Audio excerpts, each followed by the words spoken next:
आज हम 3 स्टॉक्स को डिस्कस करेंगे और इसके डिस्कस करने का मकसद ये है कि बहुत अच्छा परफॉर्म कर रहे हैं, आउट क्लास परफॉर्म कर रहे हैं, लेकिन यहाँ पर आके 3 दिनों से थोड़ा सा वो करेक्ट कर रहे हैं अपने आप को। और यहाँ पर जिन्होंने अभी हाल ही में इसी वीक में इन तीनों स्टॉक्स को या इन 3 स्टॉक्स में से किसी स्टॉक को परचेज़ किया तो परेशान है कि यार इनको हम सेल कर दें या क्या करें। तो मैंने उनको ये मशवरा दिया है कि अगर ये 2, 3, 4 रुपये अगर आपकी परचेजिंग से ऊपर हैं तो आप अपनी परचेजिंग तक आप अपना इंतज़ार करें इसको। और अगर कोई स्टॉक अच्छा स्टॉक आपके पास आ जाता है तो उसको होल्ड करना बड़ा मुश्किल होता है, बहुत मुश्किल होता है, ठीक है। तो कब तक मतलब आप इस डर से कि यार ये नीचे आ जाएगा, तो नीचे आ जाएगा तो बेच देंगे, ठीक है। तो अगर अच्छा स्टॉक आ गया है तो हम इसको रखते हैं। जैसे पुराने बहुत सारे स्टॉक्स आपके पास पड़े होंगे जो लॉस में पड़े हुए हैं, ठीक है। तो कुछ चीज़ ऐसी भी हो जो प्रॉफिट में पड़ी हुई हो। अगर ये इसका प्रॉफिट ख़त्म हो जाएगा, 2-4 रुपये अगर आपको प्रॉफिट हो भी रहा है तो अपनी परचेज प्राइस पे आके जब आए तो आप उसको सेल कर दें, ठीक है। तो मैं समझता हूँ अगर अच्छा स्टॉक आपके पास आ गया है, बहुत ज़्यादा परेशान ना हो, स्टॉप लॉस लगाएं अपनी परचेज प्राइस पे और उसको जाने दें। प्रॉफिट वाले शेयर्स अगर आपके पोर्टफोलियो में नहीं होंगे तो आपका पोर्टफोलियो प्रॉफिटेबल कैसे हो सकता है, कैसे आप स्टॉक मार्केट में पैसा बना सकते हैं। कोई दूसरा रास्ता है तो मुझे बताएं। एक ही रास्ता है कि जो प्रॉफिटेबल स्टॉक्स हैं वो आपके पोर्टफोलियो में रहने चाहिए देर तक।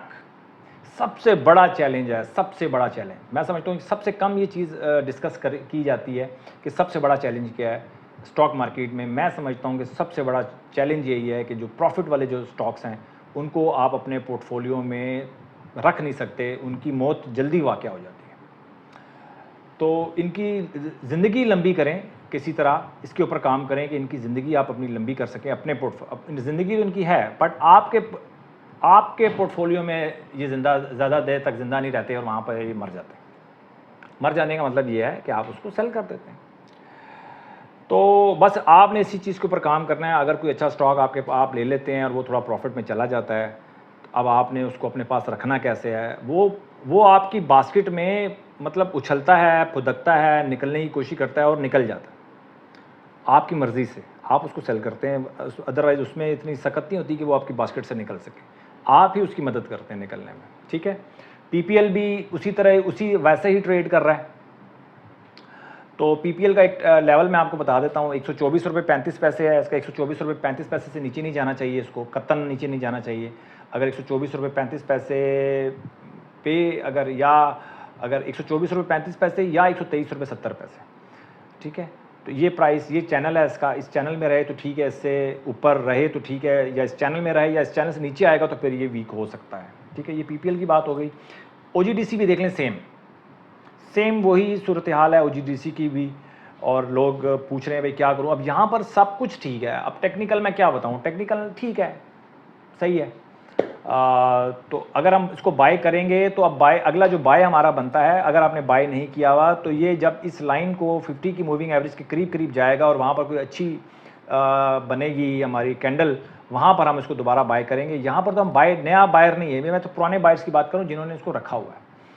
न्यू एंट्री इसमें नहीं हो सकती। ओजीडीसी, पीपीएल और सिटी फार्मा, तीनों के अंदर, तीनों एक ही किस्म के स्टॉक्स हैं। तो मैंने कहा आपको बता दूं, सिटी फार्मा भी सेम वही है, न्यू एंट्री नहीं हो सकती। पुराने जो होल्डर्स हैं, अगर आपने कमेंट्स लाजमी करने हैं कि अगर आपने इन तीनों में से कोई स्टॉक लिया था, जल्दी सेल कर दिया, तब भी आप कमेंट करें कि वाकई आपके साथ ऐसा हुआ है, या आप परेशान हैं कि यार ठीक है हमारे पास स्टॉक तो मौजूद है लेकिन अब परेशानी ये है कि यार यहाँ से ये नीचे ना निकल जाए या इनकी प्राइस डाउन ना हो जाए। तो ये जो डर है ना, इस डर पे काबू पाना है। और इस डर पे काबू पाने का मतलब थोड़ी सी कुर्बानी देनी पड़ेगी आपको। कुर्बानी यही है कि अपनी परचेज़ प्राइस तक इसको इंतज़ार करें, और या अगर बहुत नीचे परचेज़ प्राइस है तो थोड़ा सा अपना थोड़ा प्रॉफिट ले लें, पूरा प्रॉफिट ना लें, थोड़ा प्रॉफिट लेके निकल जाएं, या फिर इसको निकलें और हम लंबा प्रॉफिट लेंगे। यही मकसद था ये तीनों स्टॉक्स डिस्कस करने का, ताकि आपको कुछ सीखने को मिल सके। मैंने जो सीखा है आज तक, या जो मैंने अपने क्लाइंट्स की सिचुएशन को समझा है, वो मैंने आपके सामने बयान किया है। बहुत मुश्किल है अपने पोर्टफोलियो को प्रॉफिटेबल जो स्टॉक्स होते हैं उनके साथ कैरी करना। बहुत भारी हो जाता है वो, पता नहीं क्यों भारी हो जाता है। जो लॉस वाले जो आपके पास स्टॉक्स होते हैं वो आपको बहुत हल्के लगते हैं, और जैसे ही इसमें 1-2 स्टॉक्स प्रॉफिट वाले ऐड होते हैं ना, आपसे उठाया नहीं जाता। ये ताकत कहाँ से मिलेगी, ये मुझे भी आपने बताना है। मुझे भी वो ताकत चाहिए डेफिनेटली। अगर वो उस ताकत कहाँ से मिलेगी, उसका कोई एड्रेस है ना, तो वो एड्रेस आपने कमेंट सेक्शन में डेफिनेटली आपने शेयर करना है मेरे साथ। अपना बहुत ख्याल रखें, और छोटी छोटी बातें हैं, इन्हीं को आप जब तक काबू नहीं करेंगे, स्टॉक्स आपके काबू में नहीं आएंगे, ना स्टॉक एक्सचेंज आपके काबू में आएगी। अपना बहुत ख्याल रखें, अपनी इन्वेस्टमेंट का ख्याल रखें। बहुत कीमती वीडियो है, इसको आप शेयर कर सकते हैं। अगर आप शेयर करेंगे तो मैं समझता हूँ आप किसी की हेल्प कर रहे होंगे, जो लोग परेशान हैं स्टॉक एक्सचेंज में इन्वेस्टमेंट करने से, या जो डरते हैं स्टॉक एक्सचेंज में इन्वेस्टमेंट करने से, उन दोनों की आप हेल्प कर सकते हैं। अपना बहुत ख्याल रखें। Thank you very much.